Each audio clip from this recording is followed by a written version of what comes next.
আজকের পর্বে আমি বানাবো নিরামিষ ছোলার ডাল, যেটা রুটি, লুচি বা পরোটার সাথে নিরামিষ দিনে খেতে লাগে দারুণ। এটা একটা রিকোয়েস্টেড ভিডিও, এটা আমি আগেও বানিয়েছিলাম, আবার তোমাদের সাথে শেয়ার করলাম। ছোলার ডালটা আমি সারা রাত ভিজিয়ে রেখেছিলাম, এটাকে নুন আর হলুদ দিয়ে প্রেশার কুকারে সিদ্ধ করে নেবো। এখানে আমি 4টে হুইসেল দিয়েছি। ছোলাটা সিদ্ধ হয়ে গেছে, এবার কিছুটা হাত দিয়ে আমি ম্যাশ করে দিচ্ছি। কড়াইতে সর্ষের তেল গরম করে শুকনো লঙ্কা, তেজপাতা, দারচিনি, এলাচ আর গোটা জিরে ফোড়নে দেবো।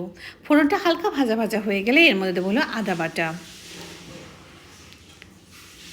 তারপর দেবো জিরে গুঁড়ো, লঙ্কা গুঁড়ো, কাশ্মীরি লঙ্কা গুঁড়ো দেবো সামান্য একটু কালারের জন্য।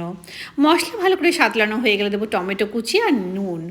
টমেটোটা নরম হওয়া অবধি অপেক্ষা করবো। এবার কুড়ি রাখা নারকেলের মধ্যে দিয়ে খুব ভালো করে কষিয়ে নেব। অনেকে আবার নারকেল কুচি করেও দেয়। এবার দিয়ে দিলাম হলো সিদ্ধ করে রাখা ডালটা, দিয়ে দিলাম হলো সাথে একটু জল, খুব ভালো করে এবার ফুটিয়ে নেব। দিয়ে দিলাম দুটো চেরা কাঁচা লঙ্কা। আর ছোলার ডাল না একটু মিষ্টি মিষ্টি না হলে ভালো লাগে না, তাই স্বাদ মতো একটু চিনি দিলাম হাফ চামচ মতো ঘি আর একটু গরম মশলা। ব্যাস তৈরি হয়ে গেল দুর্দান্ত স্বাদের নিরামিষ ছোলার ডাল। ধন্যবাদ।